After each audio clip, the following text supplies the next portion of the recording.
Hi, my name is Anastazia Schmid, and I will be presenting Gynecology and Eugenics in Social Reform. American doctors and institutions provide deep insight into the historical progression of social reform, particularly in the context of medicalization of people deemed as deviant or possessing biological defects. These ideologies provided the foundational premise for social control via institutions and scientific solutions for human pathology. Gynecology and the eugenics movement were pillars for social control, and are key factors in Indiana's historical discourse of crime and punishment. To understand the progressive connections and the part that they play in IWP and other penal institutions, we must take a look at the outlined key players in the ideologies from which they stemmed. In the 19th century, gynecology was in its infancy. American medical historians recognized Dr. Marion Sims as the father of gynecology in the United States. At the time of his death in 1883, Dr. Sims was eulogized as one of the three greatest men in American history. Sims attended Jefferson Medical College in the 1830s, yet he opened his own hospital for women in his native state of Montgomery, Alabama in 1845. There he invented tools for use on female sexual anatomy, for example, the modern speculum and uterine guillotine, and also developed groundbreaking surgeries that remain in use today, like repair of vesicovaginal fistulas.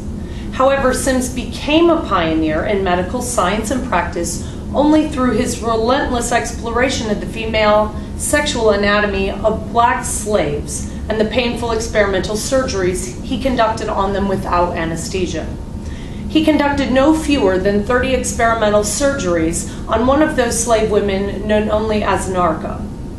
Though the South lost the Civil War and Sims lost his slaves, he didn't lose his standing in the medical community. Sims' surgical experimentation moved from the backwoods of Alabama to New York. There he opened his first women's hospital catering to lower-class women, predominantly Irish immigrants, by providing free surgical treatment to indigent women. The Women's Hospital and Sims were backed by the New York State Legislature, the Lieutenant Governor, the founder of the New York Times, among other political and economic elites.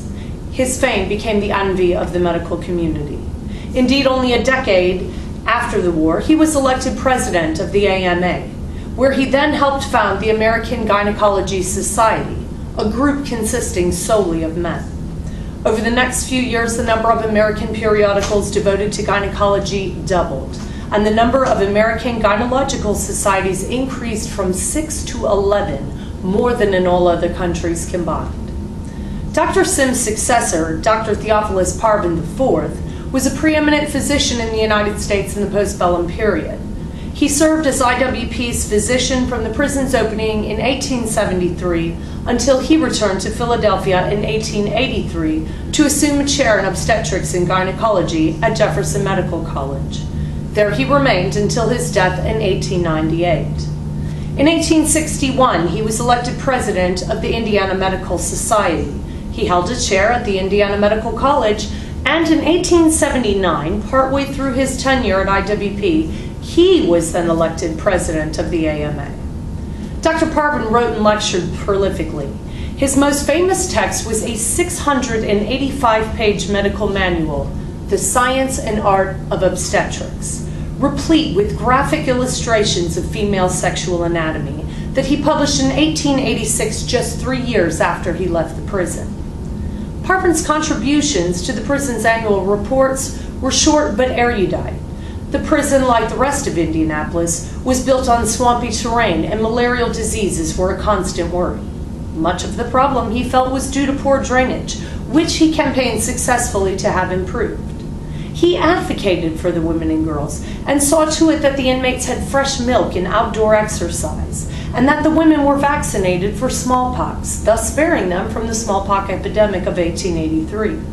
He employed modern medical treatment for measles, pulmonary consumption, dysentery, and typhoid. Such a doctor would seem to be a godsend at a women's prison. The inmates of IWP were being cared for by the nation's leading gynecologist and the state's most eminent physician. Yet this budding medical profession was still foreign territory in need of expansion and perfecting. Prior to this era in women's hospitals, Most obstetric and gynecology issues were treated by female midwives, not male physicians. There was a need to secure viable patients both for the advancement of medical science as well as for social reform, which many influential Americans believed to be intimately connected. Indiana's state revised charter of 1851 guaranteed both provision and protection for the vulnerable and the disenfranchised. It was expanded to include the deaf, blind, insane, and juvenile offenders, and it explicitly pledged a penal code based on reformation. Institutions then became a viable setting to enact the ideologies of both political and medical sciences. So how does this play out with the women's prison and other Indiana institutions? We know a tremendous amount about Parvin's attitudes towards women and the theories of women that he linked with their sexual anatomy with the behaviors he abhorred in his voluminous publications in medical journals. Let's take a closer look at some of his ideologies. In 1886, just 3 years after Parvin left the prison, one of his clinical lectures appeared in the Medical Age entitled Nymphomania and Masturbation, two subjects on which he was considered a leading national authority. Dr. Parvin began by expressing disappointment that he was unable to bring before his audience a 42-year-old widow who comes to us complaining of nymphomania. She has an excessive desire for sexual intercourse. She deviantly seeks the company of men. In this poor woman, we have the dual condition of nymphomania and masturbation, each terrible in and of itself, but together, forming a combination well calculated to wreck a woman's life. By the time this woman was married, she was in the habit of having sexual intercourse 5 or 6 times a week, supposing, as she says, that she was just like other women. But gentlemen, she was not like other women. In the name of woman, I protest, she was unlike other women. How did the good doctor know this? If you read Women as I do, you will agree with me that it is not natural for a woman to have desire for sexual intercourse. It is submitted to as a duty. Following on this passage, Dr. Parvin provided a description of a nymphomaniac that is racialized and gendered. In nymphomaniacs, we generally find coarse skin, large lips, black eyes, black hair, and a dark complexion, a more or less rigid, contracted, and prominent condition of the muscles. There is usually less fat and connective tissue, so that on the whole, the body is more angular and less rounded than in the perfect woman. What then did Parvin propose to eradicate this evil? Not marriage, as it would hardly do to advise a woman whose desire was due to excessive indulgence to try matrimony as a remedy. This would be homeopathic, but it would hardly be calculated to cure the disease. These declarations elevated medical scientific authority while providing grounds for social control. Women diagnosed as deviants then become fit subjects for an asylum or a prison. Whether inside or outside an asylum, women possessing sexual desire deemed as deviants were also prime candidates for forced mutilating operations. Gynecology provided male physicians the license to literally cut out the body parts that induced pleasure and to permanently prevent women from reproducing. Parvin advocated both clitorectomy and ovarectomy as surgical treatments for nymphomania and masturbation.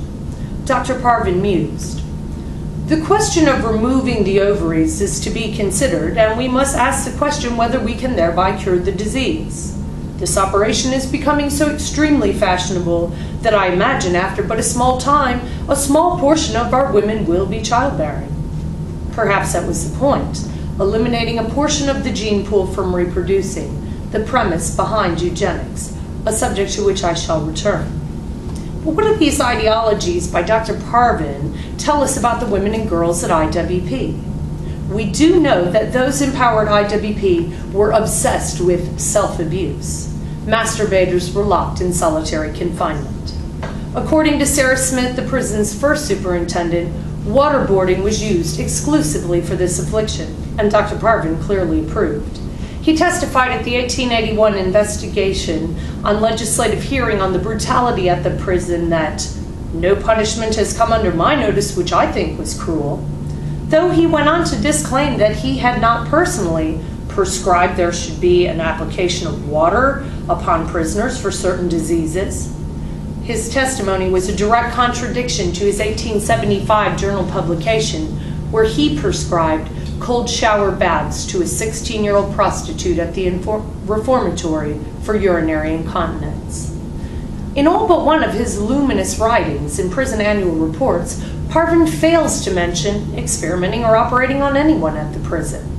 But it was not uncommon for doctors to only document their medical experimentation in their private notes, or only within the publications exclusive to other medical elites. Parvin's solitary publication, Notes in Medical Practice at the Indiana Reformatory for Women and Girls, chronicles his invasive gynecological treatment and surgeries on female prisoners. We have identified those three women as Fanny Morris, Jenny Harper, and Marianne Adams.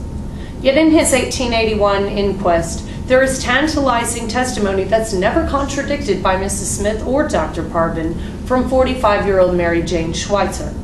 She was sent to IWP in 1877 on suspicion of committing arson. According to the Indianapolis Journal, she recalled her 2 years there. I was punished very frequently. For most of 1 year, I was not allowed to speak to any other person. I was kept in solitary confinement for 1 month, fed bread and water, ducked, and had no clean clothes. After repeated altercations and an unsuccessful appeal to Assistant Superintendent Mrs. Smith, Mary Jane recalls, I was visited by Dr. Parvin. I was very sick and he was to examine me with instruments. Mrs. Smith on that occasion dragged me out of my bed and into another room. I told her what I thought of being treated that way. Dr. Parvin said I was to lay in bed for several days after the operation. And that is all we know. That and the fact that Theophilus Parvin was the sole medical authority at the women's prison and asylum, and that he was the leading advocate of ovarectomies and clitorectomies for females of any age who self-abused and failed to act as the perfect woman. But Dr. Parvin wasn't alone in his ideologies and means for social control over deviants. Neither were these ideologies and methods of control solely indicative of women. Was it a coincidence that his brother-in-law, Amos Butler, instigated the legalization of sterilization of defective people in Indiana, a state that then became the leader in eugenics? Eugenics provided a means for bodily social control to prevent those classified as deviant or defective from reproducing. Total institutions such as prisons provided the optimal environment for this social hygiene. The Progressive Era connected the Hoosier reformers, physicians, and politicians in linking biological theories and models to explain the disruptive social changes from the evolution of modernization, urbanization, and industrialization. A commitment to social control laid the foundation for the Board of State Charities, which then became the overseers of the facilities housing the insane, orphans, convicts, feeble-minded, and troubled children. The BSC spawned from Congregationalist minister Oscar McCullough's family study of hereditary depravity, the tribe of Ishmael, which was based on a depraved clan infected by a crab parasite that McCullough feared was threatening to overrun Indiana with degeneracy. This study identified and justified biological defects that deemed certain people as unfit to procreate, and then planted the seed for the Indiana eugenics movement. Amos Butler was elected secretary of the BSC from 1898 until 1923. Further linking these ideologies of degeneracy to criminality, Butler obtained a copy of the 1877 New York Study on Criminals, the Jukes. He got this from the Eugenics Records Office and then used the study to link crime, pauperism, disease, and heredity. This became the catalyst then for his progressive reform, applying scientific research to social welfare. By 1915, Amos created the Committee of Mental Defectives, with the blessing and the backing of the governor and 8 prominent men of influence, including 2 superintendents of state insane hospitals, the dean of the Indiana School of Medicine, the superintendent of the Village of Epileptics, a state senator, and a state representative. Prisons, insane asylums, reformatories, and schools for the feeble-minded housing Indiana's undercaste were the targeted locations of the eugenics movement.